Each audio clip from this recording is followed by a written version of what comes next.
अस्सलामुअलैकुम। Welcome in my channel knowledge palace. आज हम बात करेंगे अरेस्ट वारंट के हवाले से,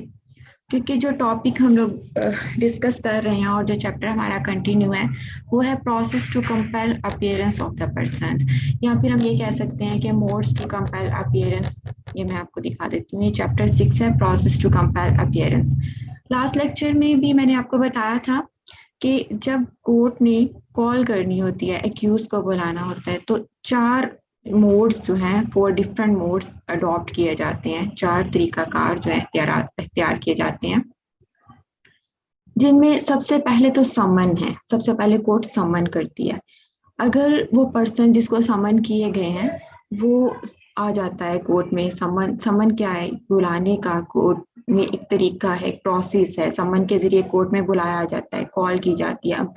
कंपेल किया जाता है कि वो कोर्ट में आए, अपनी अपीयरेंस जो है, अपनी प्रेजेंस शो करे कोर्ट में आके। ये एक जो है सबसे एक सिंपल वे है समन। अब जब कोई समन करने के बाद वो पर्सन कोर्ट में अपीयर हो जाता है उस डेट पे और उस टाइम पे जो भी दिया गया है कोर्ट की तरफ से और जो मेंशन होता है समन पे, तो फिर तो वारंट की जरूरत ही नहीं रहती। लेकिन अगर कोई जिसको समन किए गए, अक्यूज्ड है या जो भी पर्सन है, उसको समन किए गए और वो कोर्ट में अपीयर नहीं हुआ या एब्सकॉन्ड हो गया, या किसी वजह से समन जो है वो प्रॉपरली जो है उसको मिल ही नहीं पाए, या डिफरेंट, आगे हमने तरीकाकार पढ़े थे कि बहुत से ऐसा हो जाता है कि आप जो अडल्ट मेल मेंबर है उसको दे दिए जाते हैं, या फिर पोस्ट भी कर दिए जाते हैं। किसी भी कॉन्स्पिशियस जो प्लेस है घर का, वहां पे भी अफिक्स किए जाते हैं। ये सारे प्रोसेस होता है समन का। इन तमाम तरीके अख्तियार करने के बावजूद, तमाम जो ये जो समन के डिफरेंट जो है प्रोसीजर है, ये कंप्लीट करने के बावजूद वो पर्सन जिसको बुलाने के लिए, जिसकी अपीयरेंस के लिए समन किए गए थे,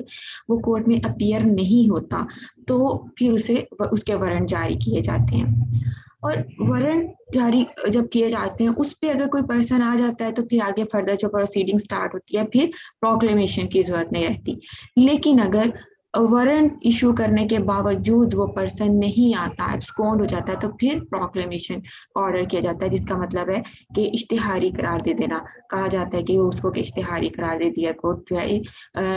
वो प्रोक्लेम्ड ऑफेंडर जो है उसको डिक्लेयर कर दिया जाता है।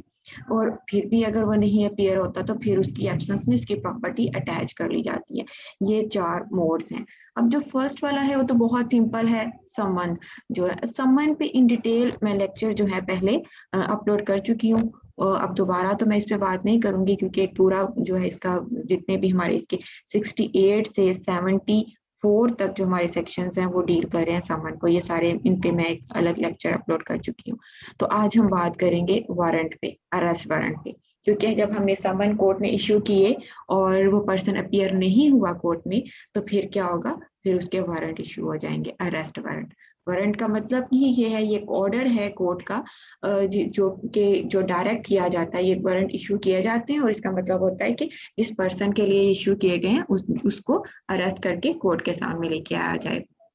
अब वारंट जो है कुछ वेलेबल भी होते हैं और नॉन वेलेबल भी होते हैं। अब इन डिटेल जो है हम इसको देखते हैं। 75 से 86A तक जो है ये वारंट सेक्शन वारंट से डील कर रहे हैं। बहुत आज थोड़ा लेंथी होगा आज का लेक्चर, लेकिन मैं चाह रही हूँ कि वारंट के हवाले से एक ही लेक्चर में पूरी बात कंप्लीट हो जाए। इसको मैं डिवाइड नहीं करना चाहती हूँ। तो स्टार्ट करते हैं हम अरेस्ट वारंट। सबसे पहले हमारे पास है section 75 CRPC, form of warrant of summon, warrant of arrest. जिस तरह से समन में फॉर्म्स बताई गई थी कि समन किस तरह के होंगे, इसी तरह से वारंट जो है उनकी भी फॉर्म बताई गई हैं कि किस तरह का ये वारंट होगा, क्या फॉर्म होगी। तो every warrant of arrest issue by the court under this code shall be in writing. कभी भी जो वारंट है वो ओरल नहीं होता। हर वारंट जब कोर्ट वारंट इशू करती है तो वो इन राइटिंग होता है, और जिस प्रिजाइडिंग ऑफिसर ने वो वारंट इशू किया होता है उसके ऊपर साइन होंगे।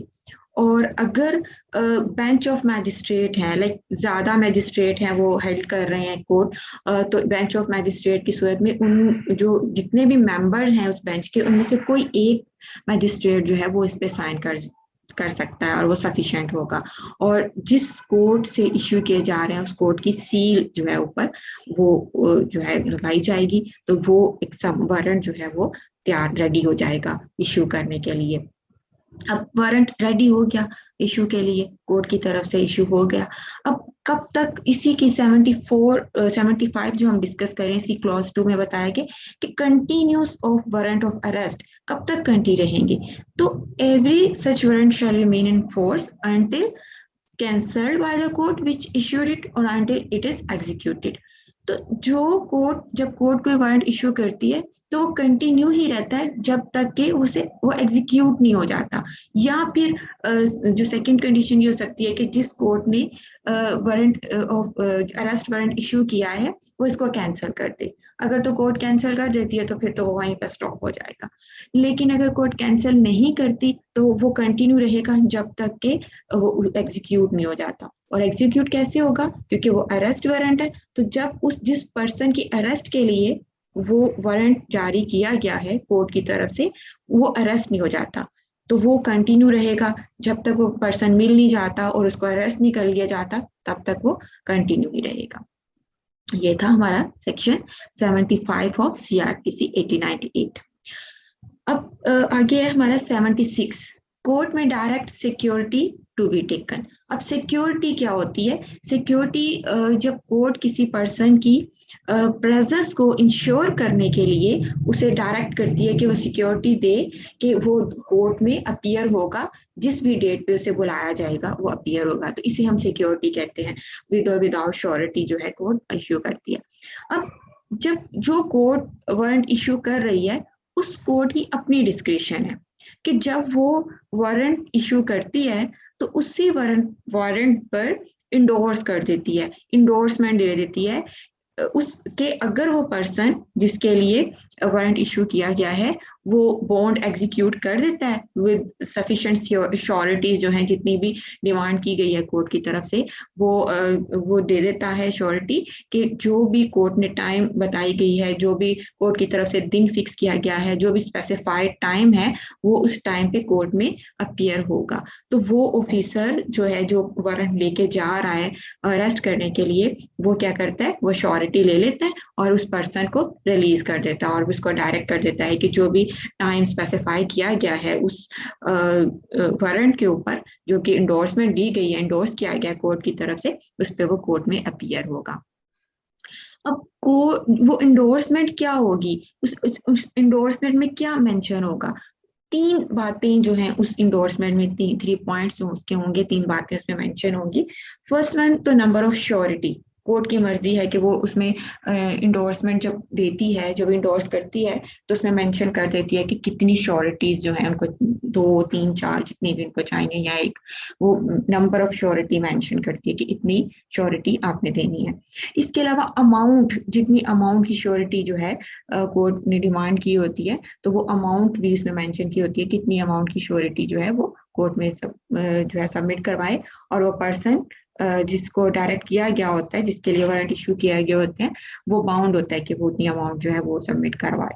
और उसके अलावा टाइम मेंशन होता है कि किस टाइम पे उसने, किस डेट पे और किस टाइम पे कोर्ट में अपीयर होना है। ये था कि जब जिस वक्त वारंट इशू किए जाते हैं तो at the time of issuing of warrant endorsement दे दीजिए, कोर्ट की अपनी डिस्क्रिप्शन है कि उस पर इंडोर्स कर दे, तो ये भी कोर्ट कर सकती है। अब यहाँ पे जो है इसी की क्लॉज जो है 3 भी है, रिकॉग्निजेंस टू बी फॉरवर्ड। अब रिकॉग्निजेंस कैसे फॉरवर्ड किया जाता है कि जब सिक्योरिटी ले ली जाती है, जब सिक्योरिटी ले ली जाती है तो वारंट जो है, जिस ऑफिसर को वारंट डायरेक्ट किए गए थे कि जाओ और पर्सन को अरेस्ट करो, तो जिस पर्सन को डायरेक्ट किए गए थे वो क्या करेगा, सिक्योरिटी जब लेगा उस पर्सन से तो वो बॉन्ड और वो सिक्योरिटी जो है उस कोर्ट को या उस प्रिजाइडिंग ऑफिसर को भिजवा देगा जिसने वारंट इश्यू किए थे। क्योंकि कोर्ट प्रिजाइडिंग ऑफिसर का तो काम सिर्फ वारंट इश्यू करना है। अब जिस ऑफिसर को वारंट डायरेक्ट किए गए हैं कि तुम जाओ और जाके उस पर्सन को अरेस्ट करो, तो उसने जाके अगर कोर्ट ने इंडोर्समेंट दी हुई है तो वो फिर उससे श्योरिटी ले लेगा, श्योरिटी लेके अपने पास तो नहीं रख सकता, ऑब्वियसली उस कोर्ट को जिस या उस प्रिजाइडिंग ऑफिसर को जिसने इश्यू किया होते हैं उसको वो भिजवा देगा। तो यहाँ तक ये बात खत्म हुई कि किस तरह से इंडोर्समेंट जो है वो कंप्लीट होती है। अब ये देखें कि हम ऊपर बार बार बात करें ऑफिसर ऑफिसर की, जिस ऑफिसर को हम वारंट इशू करेंगे वो जाएगा उसको अरेस्ट करेगा, या फिर उससे श्योरिटी लेगा और वापस मैजिस्ट्रेट को भिजवाएगा या प्रिजाइडिंग ऑफिसर को भिजवाएगा, वो ऑफिसर कौन है। तो ये बात 77 में जो है हमारे पास मौजूद है कि warrant to whom directed, warrant direct किसको किए जाते हैं। तो warrant of arrest shall ordinary be direct to one or more police officers. Warrant हमेशा जो है पुलिस ऑफिसर्स को डायरेक्ट किए जाते हैं, जरूरी नहीं कि एक पुलिस ऑफिसर को किए जाएं, और ना ही ये जरूरी है कि ज्यादा पुलिस ऑफिसर्स को किए जाएं। कोर्ट की अपनी डिस्क्रिप्शन है कि वो एक पुलिस ऑफिसर को भी कर सकती है, या फिर एक से ज्यादा पुलिस ऑफिसर्स को भी डायरेक्ट कर सकती है। लेकिन कभी कभी ऐसा होता है कि कोई पुलिस ऑफिसर जो है इमीडिएटली अवेलेबल नहीं होता, लेकिन वारंट की एग्जीक्यूशन जो है नेसेसरी होती है, अर्जेंट बेसिस पर करनी होती है। अर्जेंट बेसिस पे किसी को अरेस्ट करना जरूरी होता है, खतरा होता है कि वो एब्सकॉन्ड हो जाएगा, भाग जाएगा, फरार हो जाएगा, फौरी तौर पर उसकी एग्जीक्यूशन जरूरी होती है, और कोई भी पुलिस ऑफिसर इमीडिएटली अवेलेबल नहीं है। तो फिर कोर्ट की अपनी मर्जी है कि किसी भी पर्सन को या किसी भी पर्सन्स को, यानी किसी एक पर्सन को या एक से ज्यादा पर्सन्स को वारंट इशू कर सकती है, और वो पर्सन जो हो बाउंड होंगे कि उस वारंट को जिस तरह से भी डायरेक्ट किया गया उसको एग्जीक्यूट करें, और बाकी वही प्रोसीजर के एग्जीक्यूट करके फिर कोर्ट के पास उस पर्सन को लेके जाया जाएगा जिसको अरेस्ट किया है।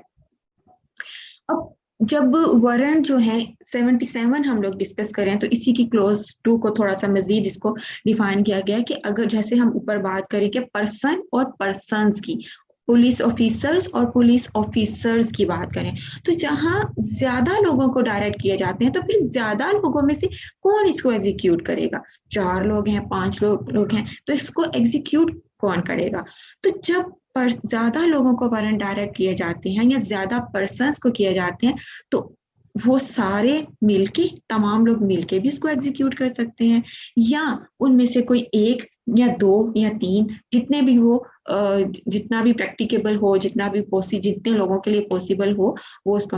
एग्जीक्यूट कर सकते हैं। कि कोई इसके लिए कोई हार्ड एंड फास्ट रूल नहीं है कि एक ही करेगा या सारे करेंगे। 10 हैं तो 10 ही करेंगे, कम भी कर सकते हैं, 2 भी कर सकते हैं, 4 भी कर सकते हैं, जिस तरह से मर्जी वो उसको एग्जीक्यूट कर सकते हैं। अरेस्ट ही करना है ना, जिस तरह से मर्जी वो कर लें। अब 78 देखें, वारंट में be directed to land holders. अभी जो लैंड होल्डर्स हैं, जो लाइक फार्मर्स हैं, जो मैनेजर है किसी लैंड का, या जो भी इंचार्ज है किसी लैंड का, तो उनको भी वारंट डायरेक्ट किए जा सकते हैं। लेकिन ये पावर सिर्फ और सिर्फ magistrate of the first class को दी गई है, कि magistrate of the first class जो है वो वारंट डायरेक्ट कर सकता है लैंड होल्डर्स को, फार्मर्स को, मैनेजर ऑफ लैंड को, कहीं भी जो उसके डिस्ट्रिक्ट में है, विद इन द डिस्ट्रिक्ट, और sub division for the rest of the scape. अब किन किन लोगों के लिए, किस पर्सन को अरेस्ट करने के लिए ये वारंट जो है डायरेक्ट किए जाते हैं लैंड होल्डर्स को, अगर वो स्केप कन्विक्ट है, यानी कि एक दफा वो अरेस्ट हुआ और वहां से भाग गया, या वो प्रोक्लेम्ड ऑफेंडर है यानी कि इश्तिहारी मुजरिम है, या वो पर्सन जिसने के नॉन बेलेबल ऑफेंस कमिट किया है, और या वो पर्सन जिसको अरेस्ट करना जो है पॉसिबल नहीं हो रहा। तो फिर इस सूरत में जो फार्मर्स हैं यानी कि किसान हैं, किसी भी मैनेजर है किसी लैंड का, तो वो उसको वारंट डायरेक्ट कर सकता है magistrate of the first class. अब वो क्या करेगा कि जिसको वारंट जो है इशू किए गए हैं, वो क्या करेगा, वो जो लैंड होल्डर्स है, वो फार्मर है, मैनेजर है, वो एक्नॉलेजमेंट देगा। सबसे पहले तो जो रिसीट होगी इस वारंट की, कि मैं, वो एक्नॉलेजमेंट इस बात की होगी कि मुझे ये वारंट रिसीव हो गए हैं, रिसीट देगा उसकी, और फिर उसको एग्जीक्यूट करेगा। एग्जीक्यूट कैसे करेगा, वो पर्सन जिसकी अरेस्ट के लिए वारंट इशू किए गए हैं, जब भी उसकी लैंड पे जिसका वो इंचार्ज है, जो उसके अंडर है, वहां पे एंटर होता है, तो वो फौरी तौर पे उसको अरेस्ट कर लेगा, और इस तरह से वो वारंट जो है वो एग्जीक्यूट हो जाएंगे। अब उसके बाद क्या होगा जब वो इसको अरेस्ट कर लेगा, जब वो पर्सन जिसके अगेंस्ट वारंट इशू हुए थे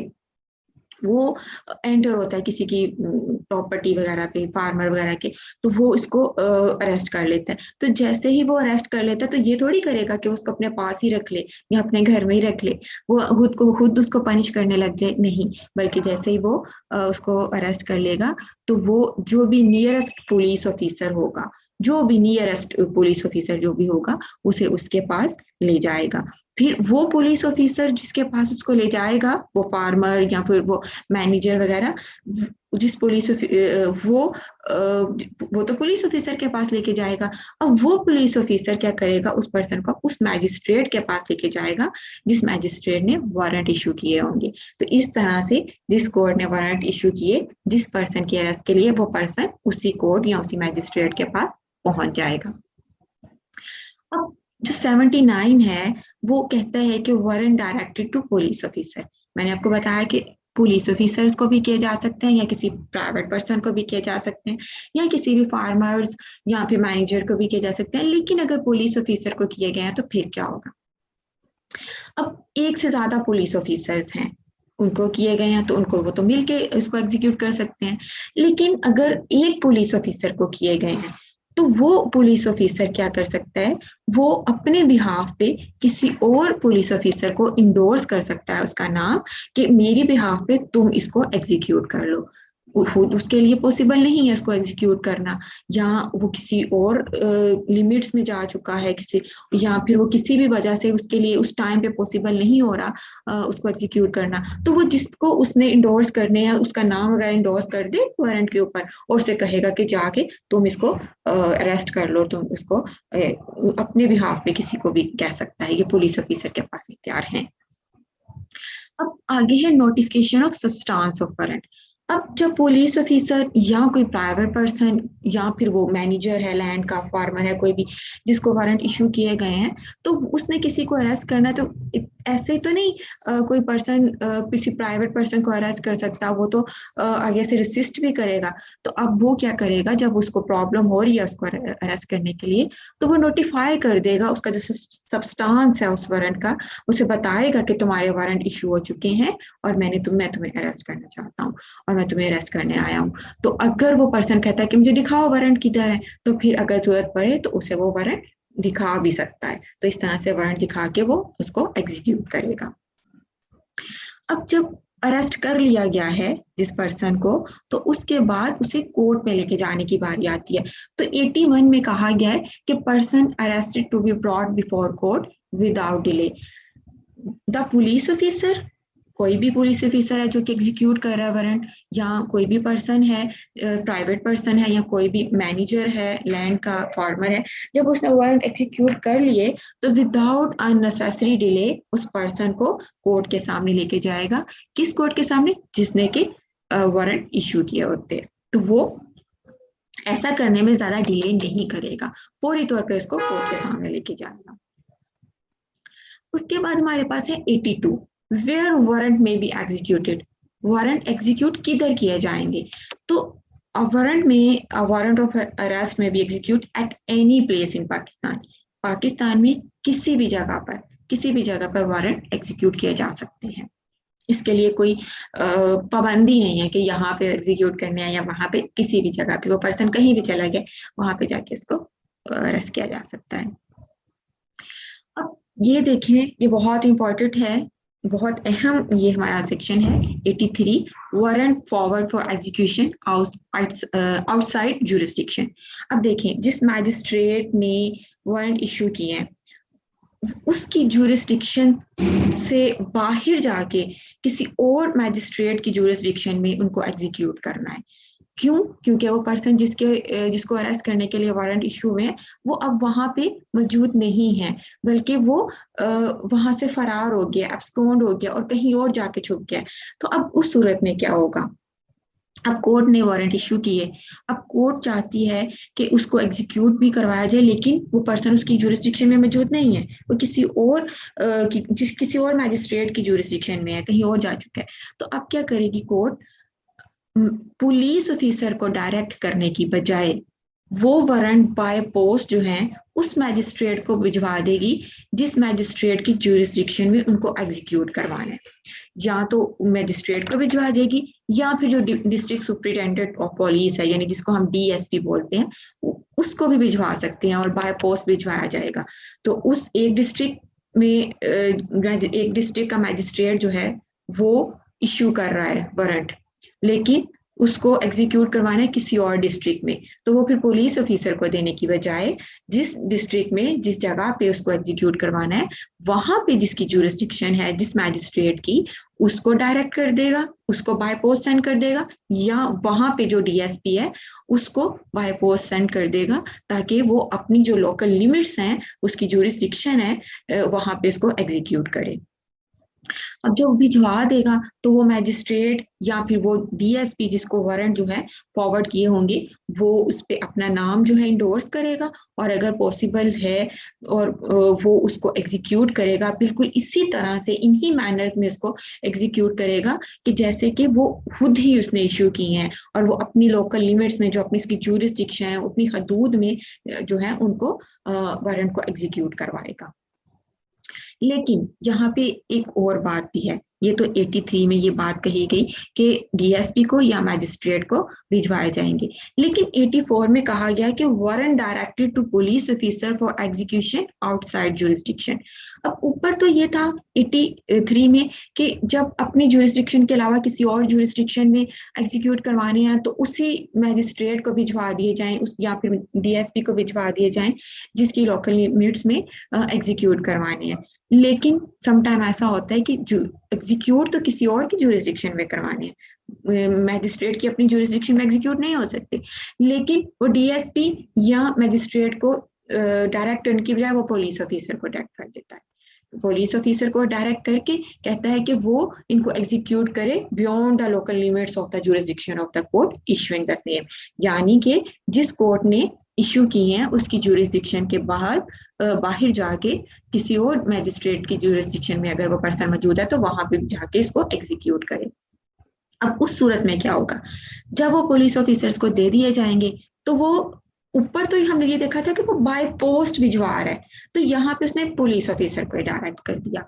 अब वो पुलिस ऑफिसर क्या करेंगे, उन्हें मैजिस्ट्रेट के पास ले जाएंगे, जिस मैजिस्ट्रेट की जुरिस्डिक्शन में जाके उनको एग्जीक्यूट करना है उस मैजिस्ट्रेट के पास ले जाएंगे इंडोर्समेंट के लिए, जाके उनसे इंडोर्समेंट लेंगे। या फिर जो पुलिस ऑफिसर है who is not below the rank of the officer in charge of the police station, वो पर्सन जो कि ऑफिसर इन चार्ज होगा पुलिस स्टेशन का, जिसकी लोकल लिमिट्स में within the local limits of whose jurisdiction the warrant is to be executed, यानी कि जिस ऑफिसर इन चार्ज जो है पुलिस स्टेशन का उसकी जिसकी हदूद में उनको एग्जीक्यूट करवाना है या तो उसके पास ले जाएगा, या फिर मैजिस्ट्रेट जिसकी जुरिस्डिक्शन में उनको एग्जीक्यूट करवाना है उसके पास ले जाएंगे वो पुलिस ऑफिसर जिनको एग्जीक्यूट किए इंडोर्स किए गए थे, सॉरी जिनको इशू किए गए थे, तो वो ले जाएगा और जाके उनसे इंडोर्समेंट करवाएगा, इंडोर्समेंट के लिए लेके जाएगा। तो जब वो लेके जाएंगे तो जिस मैजिस्ट्रेट और या जिस पुलिस ऑफिसर के पास इंडोर्समेंट के लिए वो लेके जाएंगे पुलिस ऑफिसर, वो मैजिस्ट्रेट या पुलिस ऑफिसर जिसके पास भी जाएंगे वो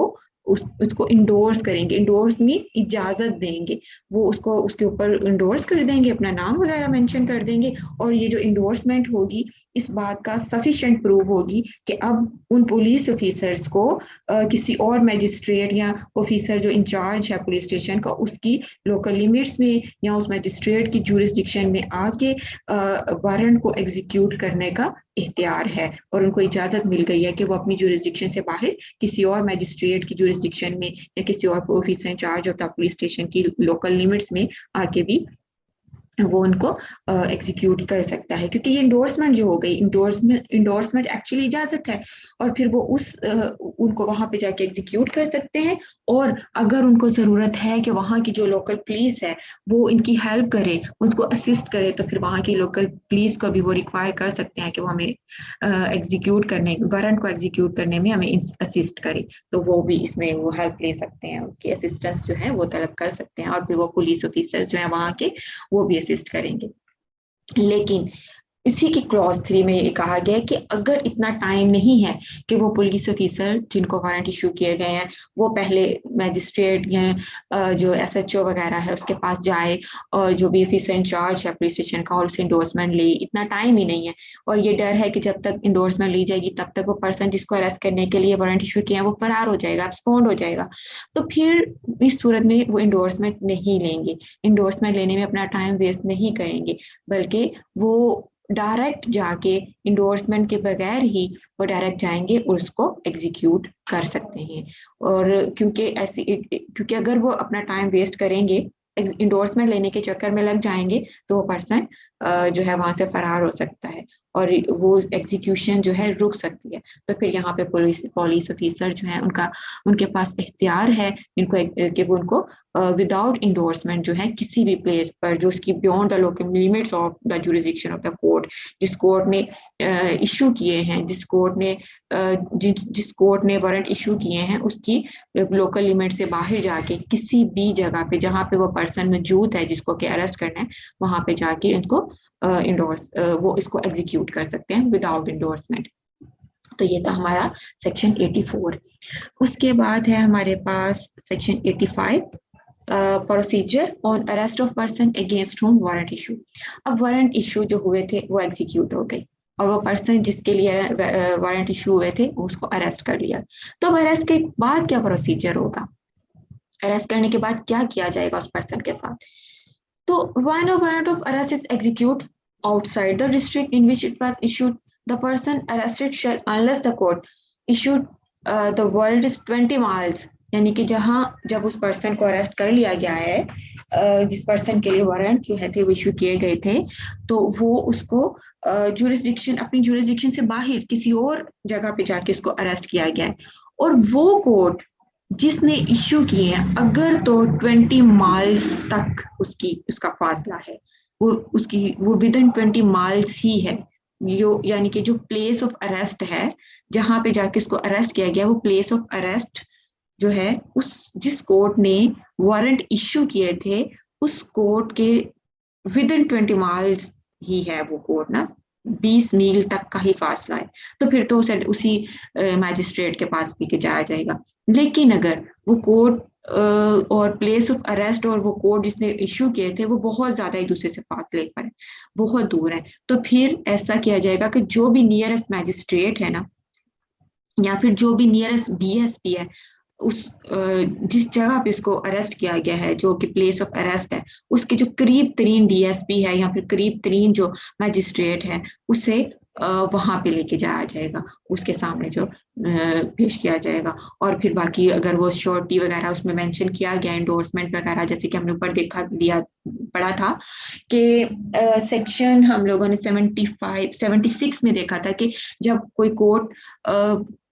इशू करती है वारंट तो उसकी अपनी डिस्क्रिप्शन है कि वो इंडोर्समेंट कर सकती है कि अगर वो सिक्योरिटी दे देता है तो फिर उसको रिलीज कर दिया जाए और उसको डायरेक्ट कर दिया जाए किस डेट पर और किस टाइम पर उसने कोर्ट में अपीयर होना है, और वो अगर इंश्योर कर देता है कि वो अपीयर होगा तो फिर उसे रिलीज कर दिया जाए। तो यहाँ पे भी यही बात है कि अगर जिस कोर्ट ने वारंट इशू किए हैं तो वो प्लेस ऑफ अरेस्ट और वो कोर्ट का फासला इतना ज्यादा नहीं है, 20 मील तक ही है, बस 20 मील के अंदर अंदर ही है, 20 माइल्स, तो फिर तो उसी कोर्ट के पास लेके जाया जाएगा। लेकिन अगर ज्यादा फासला है तो फिर उस कोर्ट के पास नहीं लेके जाया जाएगा, बल्कि जो भी नियरेस्ट मैजिस्ट्रेट होगा या जो नियरेस्ट डीएसपी होगा उसके पास लेके जाएंगे। और अगर इंडोर्स किया हुआ है उस उन्हीं वारंट पर इंडोर्समेंट दी गई है कि अगर ये श्योरिटी वगैरह देता है तो इसको रिलीज कर दिया जाए, तो फिर वो जो है मैजिस्ट्रेट वो डीएसपी जो है वो उसे श्योरिटी ले लेगा और उसको रिलीज कर देगा। अब 86 जो है उसमें बताया गया है procedure bye magistrate before home person arrested is brought. अब हम 85 तक तो ये देख रहे थे ना कि जब उसको अरेस्ट किया जाएगा तो फिर उसके साथ क्या किया जाएगा, और उसमें बताया गया कि उसको मैजिस्ट्रेट के पास पेश किया जाएगा। अब 86 में यह है कि जब उसको मैजिस्ट्रेट के पास पेश किया जाएगा तो वो मैजिस्ट्रेट उसके साथ क्या करेगा। अब ये देखें, वो मैजिस्ट्रेट या डीएसपी दोनों में से जिसके पास भी पेश किया गया है अरेस्ट के बाद, वो देखेगा कि ये वही पर्सन है जिस पर्सन की अरेस्ट के लिए वारंट इशू किए थे।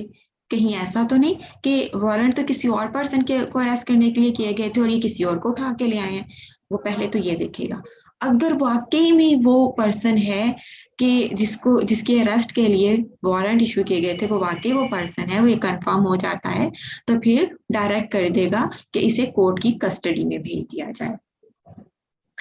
और अगर वो जिस जिस पर्सन को अरेस्ट किया गया है उसने जो ऑफेंस किया वो बेलेबल है और वो पर्सन रेडी भी है कि बेल देने के लिए, विलिंग भी है कि मैं बेल देता हूँ, तो फिर मैजिस्ट्रेट जो है और वो भी कर देता है मैजिस्ट्रेट को या फिर जो डीएसपी है, तो फिर वो मैजिस्ट्रेट या जो डीएसपी है उसे बेल ले लेगा। या जो डायरेक्शंस है जिस तरह से ऊपर इंडोर्स की गई है 76 में, उस तरह से अगर कोई डायरेक्शंस दी गई हैं इसके बारे में और वो श्योरिटी वगैरह देने के लिए तैयार है, तो फिर इस सूरत में भी वो जिस मैजिस्ट्रेट के पास लेके जाया गया है इसको, वो मैजिस्ट्रेट या वो डीएसपी जो है उससे बेल ले लेगा या सिक्योरिटी वगैरह ले लेगा और फिर उसको रिलीज कर देगा। और वो जो सिक्योरिटी है वो उस कोर्ट को भिजवा देगा जिस कोर्ट ने वारंट इश्यू किए थे, क्योंकि ये तो वो कोर्ट ही नहीं है, ये तो जहाँ जो प्लेस ऑफ अरेस्ट थी उसके जो करीब तरीन मैजिस्ट्रेट या डीएसपी है उसके साथ पास पेश किया गया, तो फिर वो उसको अगर तो बेलेबल है ऑफेंस और वो बेल भी देता है, सिक्योरिटी भी देता है, तो फिर उसको रिलीज करके वो सिक्योरिटी जो है वो उस कोर्ट को भिजवा देगी जिसने के वारंट इशू किए थे। अब इसी की जो इसमें मजीद कहा गया कि अगर तो ऑफेंस बेलेबल नहीं है, फर्दर इसमें प्रोवाइड किया गया कि अगर ऑफेंस बेलेबल नहीं है और कोई डायरेक्शन भी नहीं दी गई, कोई इंडोर्समेंट भी नहीं दी गई जैसा कि ऊपर 76 में बताया गया था, तो फिर क्या होगा, उसे मैजिस्ट्रेट के पास नहीं बल्कि सेशन जज के पास भिजवाया जाएगा, जो कि सेशन उस in which the person is arrested, जो भी सेशन डिवीजन होगी, जिस सेशन डिवीजन में उस पर्सन को अरेस्ट किया गया है, तो उस डिवीजन का जो सेशन जज होगा उसके पास उसको भिजवाया जाएगा। फिर वो जो सेशन जज होगा अंडर सेक्शन 497 है सीआरपीसी का, उसमें डिटेल ये बताया गया है कि किस तरह से जो अगर वो देखता है कि सफिशिएंट रीजंस मौजूद हैं कि उस पर्सन को रिलीज किया जा सकता है, कुछ ऐसी रीजन मौजूद हैं, तो फिर उसकी इंटरम बेल ले लेगा। ये जो सेक्शन 497 है सीआरपीसी का, ये इंटरम बेल के हवाले से है, तो वो फिर उसकी बॉन्ड जो है उसे लेके सिक्योरिटी वगैरह उसे इंटरम बेल दे देगा, जिस तरह से भी जो सेशन जज है वो मुनासिब समझेगा। और उस पर्सन को जिसकी बेल ली है उसे डायरेक्ट करेगा कि जो भी डेट तुम्हें बताई गई है और जो टाइम तुम्हें बताया गया है, जो स्पेसिफाई किया गया है कोर्ट की तरफ से, तुमने उस कोर्ट में जो उन वारंट जो है जो जारी किए थे उसके ऊपर जो मेंशन किया गया, तुमने उस टाइम पे उस डेट पे तुमने कोर्ट में अपीयर होना है, वो कोर्ट जिसने वारंट इश्यू किए थे। तो ये था हमारा section 86 of the code of criminal procedure 1898। इसी के बाद हमारा 86A है, आगे इसकी जो एक ऐड की गई है जिसमें बताया गया कि procedure for removal in custody to tribal areas. अगर जो पर्सन एक्यूज्ड है उसको ट्राइबल एरिया में रिमूव करना हो तो फिर क्या होगा। अब जब पर्सन जिसको अरेस्ट किया गया है अंडर सेक्शन 85, हमने ऊपर देखा कि उसको अरेस्ट किया गया है और अरेस्ट करने जो प्लेस ऑफ अरेस्ट है वो काफी दूर थी और जिस कोर्ट ने इश्यू किए थे वो वारंट वो उसके करीब तरीन नहीं थी वो प्लेस ऑफ अरेस्ट, यानी कि उसके करीब तरीन किसी प्लेस पे अरेस्ट नहीं किया गया बल्कि वो काफी दूर थी, तो फिर उसको अब अरेस्ट हो गया, उसे किसी और मैजिस्ट्रेट के पास या सेशन जज के पास पेश किया गया। अब उसको रिमूव करना ट्राइबल एरिया में उसको भेजना जो है जरूरी है, क्योंकि वो कोर्ट जिसने इश्यू किए थे वो कोर्ट ट्राइबल एरिया में मौजूद है। तो फिर क्या किया जाएगा, पहले उसे किसी और मैजिस्ट्रेट के पास भिजवाया जाएगा जिसकी लोकल लिमिट्स में, जिसकी ज्यूरिस्डिक्शन में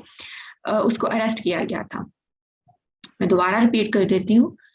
जिस कोर्ट ने वारंट इश्यू किए थे वो कोर्ट ट्राइबल एरिया में है, वहां से वारंट इश्यू हुए, वो पर्सन भाग के किसी और कोर्ट जगह पे चला गया। अब जिस जगह पे इसको अरेस्ट किया गया, जिस जगह पे अरेस्ट किया गया, अब वहां से अरेस्ट करके इसको मूव तो करना ट्राइबल एरियाज में, तो डायरेक्ट मूव नहीं किया जाएगा, बल्कि जो नियरेस्ट मैजिस्ट्रेट होगा जिसकी ज्यूरिसडिक्शन में इसको अरेस्ट किया गया है उसे उस मैजिस्ट्रेट के पास लेके जाया जाएगा। अब वो मैजिस्ट्रेट जो है उसके केस को सुनेगा और बिल्कुल इसी तरह से सुनेगा कि जैसे ही उसका अपना केस है, जैसे उसकी अपनी केस कोर्ट का केस है, बिल्कुल ऐसे जैसे इसके पास जुरिस्डिक्शन है, जिसकी इस केस के इस मैजिस्ट्रेट के पास फुल पावर्स हैं, बिल्कुल ऐसे जैसे कि इसने खुद वारंट इशू किए थे। और इसी तरह से उस पूरे केस को सुनेगा एज नियरली एज पॉसिबल, वो उसको जितना वो भी उसको क्लोजली उस केस को सुन सके सुनेगा। तो ना सिर्फ उस केस को सुनेगा, बल्कि उसे कहेगा कि एविडेंस भी दे। अगर वो एविडेंस देना चाहता है तो उसे कहेगा कि एविडेंस प्रोड्यूस करे,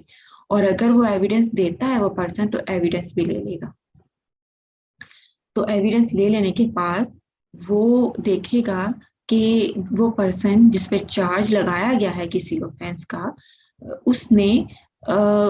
ऑफेंस कमिट किया है। अगर तो उसने वाकई ही वो ऑफेंस कमिट किया हुआ, तो फिर उस पर्सन को रिमूव कर दिया जाएगा। उस पर्सन जिस पर्सन को अरेस्ट किया गया है उसकी उसको रिमूव किया जाएगा, उसको लेके जाया जाएगा उस कस्टडी में। अगर इस सूरत में अगर वो सेटिस्फाइड है कि जो एविडेंस प्रोड्यूस की गई है उसके सामने वो एक स्ट्रॉन्ग और प्रोबेबल एविडेंस है, और स्ट्रॉन्ग एविडेंस है, एक प्रोबेबल प्रिजम्पशन देती है कि वो पर्सन जिसको अरेस्ट किया गया है उसने ऑफेंस कमिट किया है, और वही ऑफेंस कमिट किया है जिसका उस पर चार्ज लगाया गया था, जिसके लिए उस पर वारंट इशू है। तो केस तो उसने सुन लिया, उसकी एविडेंस भी ले ली, पनिशमेंट वो नहीं करे देगा उसको, पनिश वो नहीं करेगा, बल्कि एविडेंस सुनने और वो सॉरी उसका केस सुनने, एविडेंस लेने के बाद जब उसको ये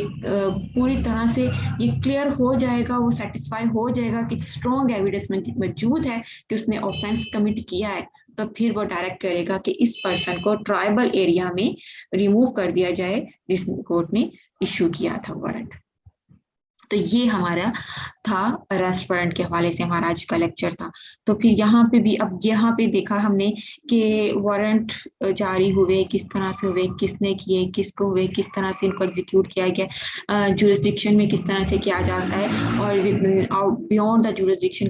किस तरह से किया जाता है, बियॉन्ड द जुरिस्डिक्शन मैजिस्ट्रेट को कैसे भिजवाया जाता है, या beyond the jurisdiction police officers को किस तरह किया जाता है, या पुलिस ऑफिसर उस पर इंडोर्समेंट कैसे लेते हैं, और फिर अरेस्ट के बाद उसके साथ क्या किया जाता है, किस तरह से उसको मूव किया जाता है उस कोर्ट में जिस कोर्ट में ने वारंट इशू किए थे वहां पे कैसे उसको भेजा जाता है, और किस तरह से उसकी बेल ली जाती है, या किस तरह से सिक्योरिटी ली जाती है, या ट्राइबल एरिया में कैसे उसको भेजा जाता है। ये हमारा एक कंप्लीट जो था अरेस्ट वारंट के हवाले से हमारा ये लेक्चर था, जिसमें कंप्लीटली अरेस्ट वारंट पे बात की गई है। अगर